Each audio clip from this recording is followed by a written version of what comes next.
आज हम राष्ट्रीय आय का माप या measurement of national income topic कर रहे हैं। इसमें जो हमने आधा चैप्टर ये जो लास्ट वीडियो लेक्चर था उसमें डिस्कस किया था, अभी उसको आगे कंटिन्यू स्टार्ट कर रहे हैं। तो इसमें इलस्ट्रेशन ऑफ वैल्यू एडिशन,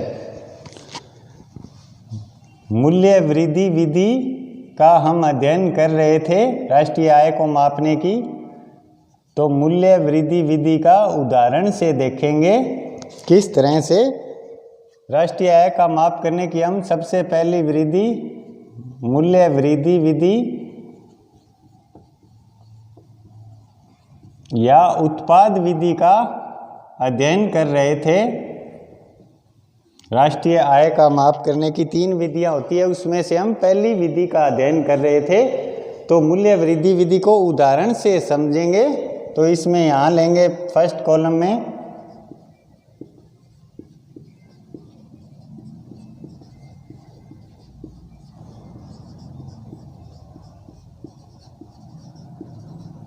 वस्तु पैदा करने वाला उद्यम, सेकंड कॉलम में उत्पाद का मूल्य, थर्ड कॉलम में मध्यवर्ती उपभोग या वस्तु का मूल्य, और लास्ट कॉलम में मूल्य वृद्धि। इस तरह से ये 4 कॉलम बनाएंगे और इसके जो रो है उसमें पहला किसान,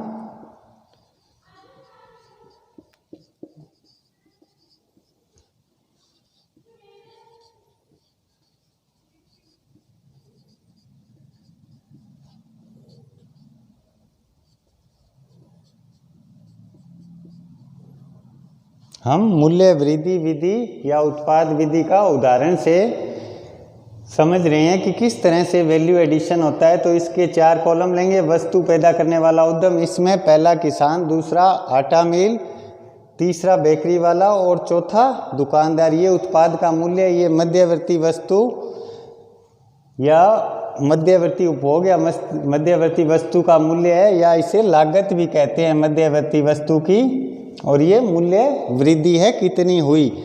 तो मान लो किसान ने कुछ गेहूं पैदा किया और उसका मूल्य 600 रुपये था, ये सभी रुपीज में है, 600 रुपये था। और इसमें उसकी 200 रुपये इनपुट लागत आई, बीज, उर्वरक और सिंचाई से संबंधित 200 रुपये लागत आई। तो उसने कुल कितनी मूल्य वृद्धि की, ये 600 में से 200 माइनस कर देंगे तो 400 रुपये की उसने शुद्ध मूल्य वृद्धि की। अब आटा मिल वाले ने ये 600 रुपये का गेहूं किसान से खरीद लिया और उसने इस गेहूं का आटे में कन्वर्ट किया तो इसकी कीमत 800 रुपये हो गई। तो इस तरह से इसने इसमें 200 रुपये की मूल्य वृद्धि और ऐड कर दी। अब बेकरी वाले ने ये जो 800 रुपये का आटा है वो आटे वाले से खरीद लिया, आटा मिल वाले से, और उसने इसकी डबल रोटी बनाई और इसकी वैल्यू 1000 रुपये हो गई। तो इसने 200 रुपये की और वैल्यू ऐड कर दी इसमें।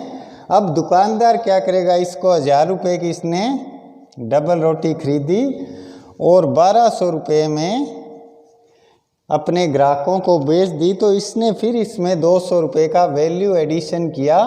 तो मूल्य वृद्धि विधि में इस तरह से हम वैल्यू एडिशन निकालेंगे। देख लेना कि पहले क्या करेंगे, किसान ने क्या किया, 600 रुपये का गेहूं उत्पन्न किया, इसमें से उसकी 200 रुपये लागत आई इनपुट की, तो उसने 400 रुपये की मूल्य वृद्धि की। आटा मिल वाले ने ये 600 रुपये का गेहूं किसान से खरीदा, उसने आटा बनाया, आटा बना के उसने 800 रुपये उसकी वैल्यू हो गई। तो 200 रुपये उसने वैल्यू एडिशन कर दिया। ये 800 रुपये का आटा उसने बेकरी वाले को बेचा, तो बेकरी वाले ने इसकी डबल रोटी बनाई 1000 रुपये की। तो 200 रुपये का इसने वैल्यू एडिशन किया और वो दुकानदार 1000 रुपये की डबल रोटी 1200 रुपये में बेचता है। तो इस तरह से 200 रुपये का वैल्यू एडिशन इसने कर दिया। इन सभी का टोटल करेंगे तो ये 3600 रुपये,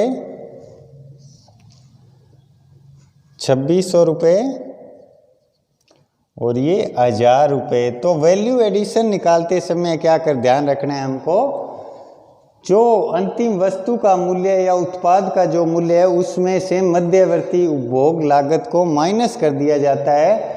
यदि इसे माइनस नहीं करेंगे तो ये गणना गलत हो जाएगी। तो इस विधि में ये ध्यान रखना पड़ता है कि मध्यवर्ती उपभोग का मूल्य माइनस कर दिया जाता है।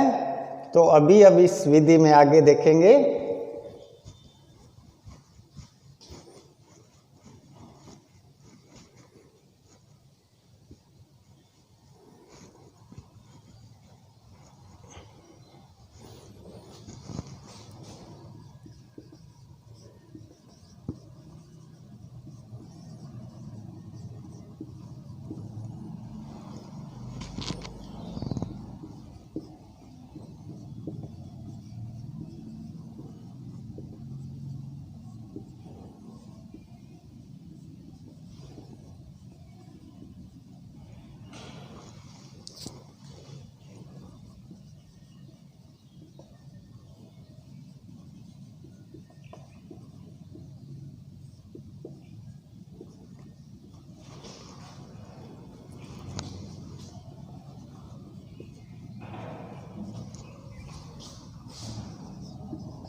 तो इसमें आगे देखेंगे उत्पाद विधि या मूल्य वृद्धि विधि में राष्ट्रीय आय की गणना कैसे करेंगे।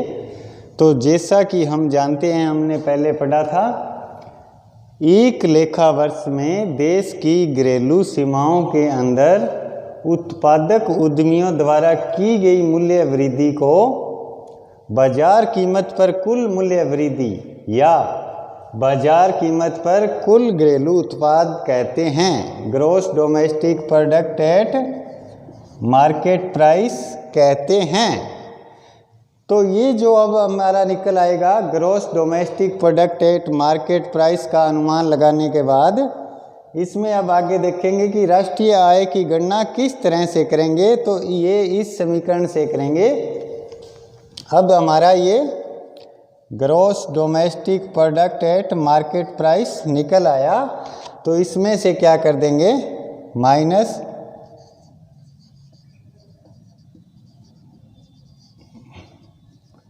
डेप्रीसिएशन कर देंगे। यहाँ मैं हिंदी में लिख देता हूँ।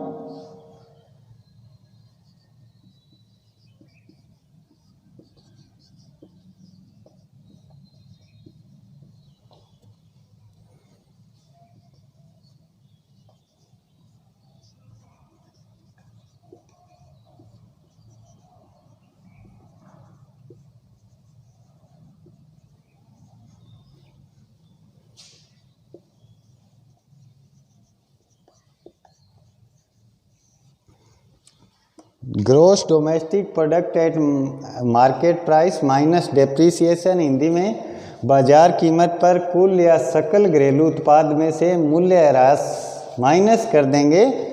तो ये निकल के आएगा हमारा net domestic product at market price, Hindi में बाजार कीमत पर शुद्ध घरेलू उत्पाद। अब आगे क्या करेंगे राष्ट्रीय आय की गणना करने के लिए। Net domestic product at market price में से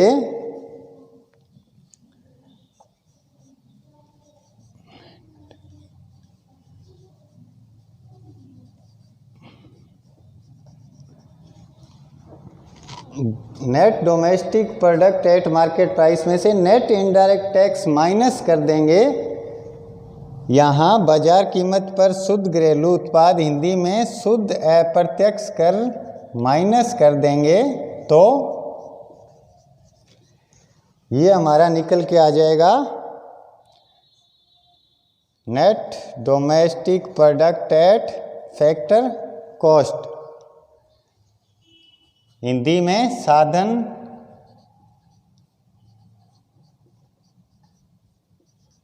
लागत पर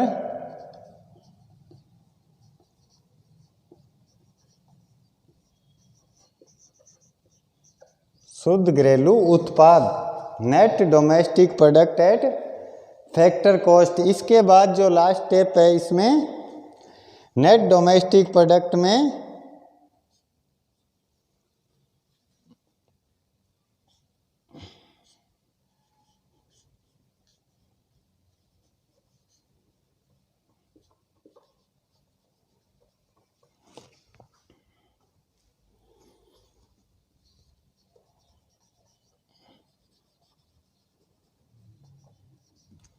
net domestic product at factor cost में प्लस कर देंगे net factor income from abroad, इसमें हिंदी में विदेशों से प्राप्त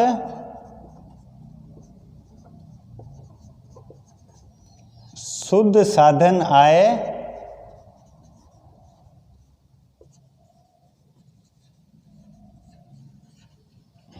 तो हमारा क्या निकल आएगा ये net national product at factor cost, Hindi में साधन लागत पर, इसको ऊपर लिख देता हूं मैं,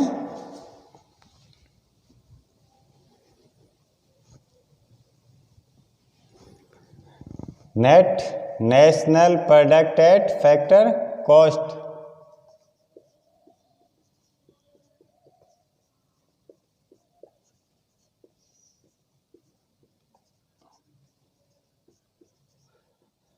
साधन लागत पर शुद्ध राष्ट्रीय आय, यही हमने इसी की गणना करनी है। तो ये इसका इम्पोर्टेंट पार्ट है, इसको मैं एक बार फिर रिपीट करता हूँ कि एक लेखा वर्ष में देश की घरेलू सीमा के अंदर उत्पादक उद्यमों द्वारा की गई कुल मूल्य वृद्धि को बाजार कीमत पर कुल मूल्य वृद्धि या कुल घरेलू उत्पाद कहते हैं। तो इससे हमारा gross domestic product at market price निकल आता है। इसको हमने net national product at factor cost या साधन लागत पर शुद्ध राष्ट्रीय आय में किस तरह से कन्वर्ट करेंगे, ये स्टेप्स आपने ध्यान रखने हैं। जो फर्स्ट स्टेप है वो जीडीपी एट मार्केट प्राइस है, इसमें से डेप्रीसिएशन माइनस कर देंगे, बाजार कीमत पर कुल या सकल घरेलू उत्पाद में से मूल्य ह्रास माइनस कर देंगे तो net domestic product at market price निकल आता है, हिंदी में बाजार कीमत पर शुद्ध घरेलू उत्पाद। और इसमें आगे नेट इनडायरेक्ट टैक्स माइनस कर देंगे शुद्ध अप्रत्यक्ष कर, तो साधन लागत पर शुद्ध घरेलू उत्पाद हमारा निकल आएगा net domestic product at factor cost. और इसका जो सेकंड स्टेप हो गया, ये थर्ड स्टेप हो गया, फोर्थ स्टेप लास्ट में net domestic product at factor cost है, इसमें net factor income from abroad add कर देंगे, साधन लागत पर शुद्ध घरेलू उत्पाद में विदेशों से प्राप्त शुद्ध साधन आय को जोड़ देंगे तो हमारा net national product at factor cost निकल आएगा, साधन लागत पर शुद्ध राष्ट्रीय आय, ये हमें ज्ञात करनी थी। तो आपको ये जीडीपी एट मार्केट प्राइस को net national product at factor cost में किस तरह से कन्वर्ट करना है ये समझ आ गया होगा। इसके 4 स्टेप्स हैं। Gross domestic product at market price में माइनस डेप्रीसिएशन करेंगे तो net domestic product at market price आ जाएगा। इसमें से नेट इनडायरेक्ट टैक्स माइनस करेंगे तो net domestic product at factor cost आ जाएगा। इसमें से प्लस कर देंगे नेट इनकम फ्रॉम एब्रॉड, तो net national product at factor cost आ जाएगा। तो इस तरह से ये पहली विधि में हम राष्ट्रीय आय की गणना करते हैं। आगे हम इसमें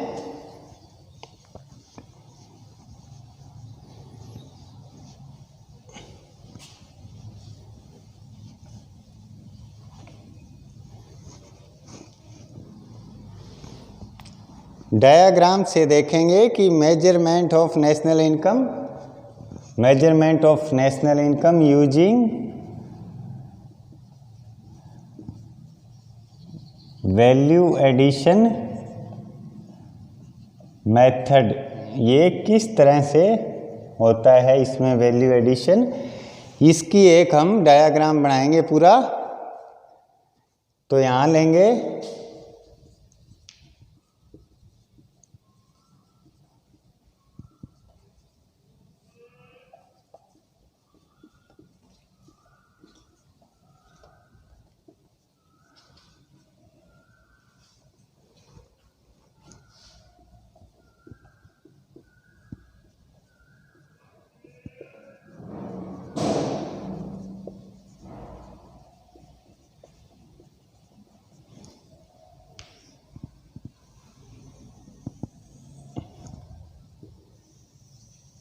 यहाँ लिया है हमने देश के घरेलू क्षेत्र में उत्पादक उद्यमों द्वारा की गई कुल मूल्य वृद्धि। इसको किस किस में लेंगे, यहाँ लेंगे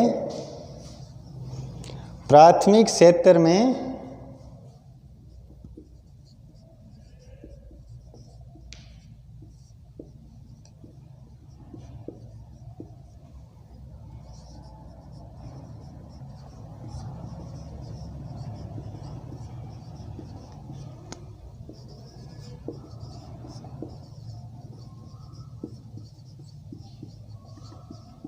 फर्स्ट नंबर पे लेंगे प्राथमिक क्षेत्र में बाजार कीमत पर कुल मूल्य वृद्धि। सेकंड नंबर पे द्वितीयक क्षेत्र में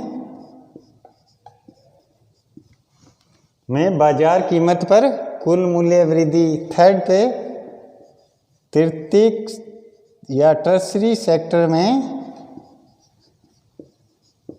बाजार कीमत पर कुल मूल्य वृद्धि।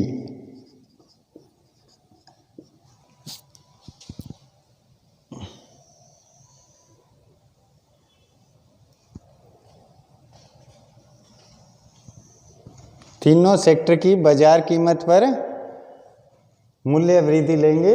तो इस तरह से बाजार कीमत पर ये निकल के आएगा अपना बाजार कीमत पर कुल मूल्य वृद्धि या कुल घरेलू उत्पाद। इसमें हमने फर्स्ट सेकंड और थर्ड तीनों को ऐड करना है और इसको हम कहते हैं gross domestic product at market price. Gross domestic product at market price निकल आएगा। इसमें से अब माइनस करेंगे नंबर 4, यहाँ आप लोगे गिरावट या डेप्रिसिएशन। तो ये आपका क्या निकल आएगा, क्या लेंगे, गिरावट या डेप्रिसिएशन। तो इसको किस तरह से लेंगे, नंबर फर्स्ट प्राथमिक क्षेत्र में बाजार कीमत पर कुल मूल्य वृद्धि, इसमें प्लस करेंगे। नंबर 2 द्वितीयक क्षेत्र में बाजार कीमत पर कुल मूल्य वृद्धि, इसमें प्लस थर्ड करेंगे। तृतीय या सेवा क्षेत्र में बाजार कीमत पर कुल मूल्य वृद्धि और इसमें से -4 कर देंगे गिरावट या डेप्रिसिएशन। तो ये क्या निकल के आएगा, यहाँ इक्वल का साइन लेंगे तो ये क्या निकल आएगा, बाजार कीमत पर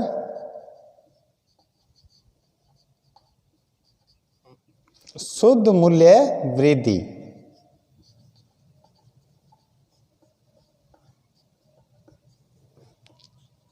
net domestic product at market price, बाजार कीमत पर शुद्ध मूल्य वृद्धि या बाजार कीमत पर शुद्ध घरेलू उत्पाद। अब इसमें आगे क्या करेंगे, नंबर 5 पे शुद्ध अप्रत्यक्ष कर इसमें से माइनस कर देंगे नंबर 5।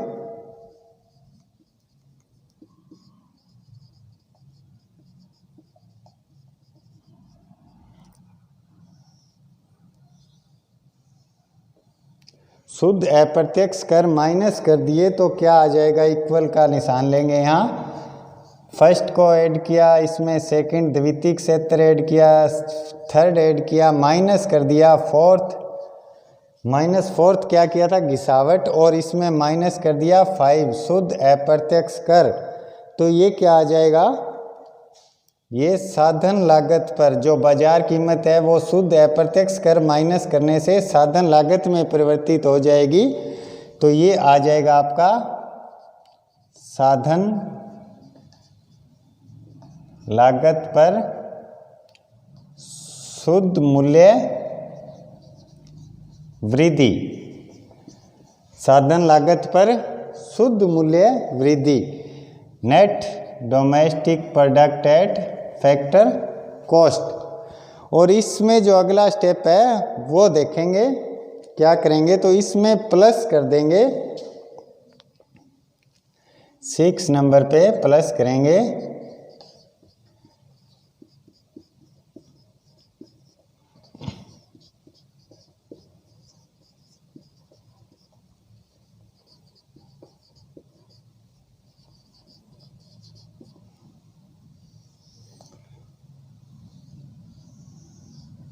सिक्स नंबर पे क्या प्लस किया, विदेशों से प्राप्त शुद्ध साधन आय, तो इक्वल आ जाएगा। क्या आएगा ये देखिए, इसमें क्या किया हमने, फर्स्ट को फर्स्ट में ऐड किया, सेकंड इसमें थर्ड ऐड किया, इसके आगे माइनस किया फोर्थ नंबर पर, माइनस किया 5 को और प्लस किया 6 को। तो ये क्या निकल के आएगा, अपनी राष्ट्रीय आय का माप निकल आएगा।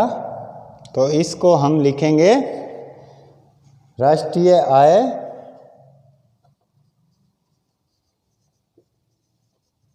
या साधन लागत पर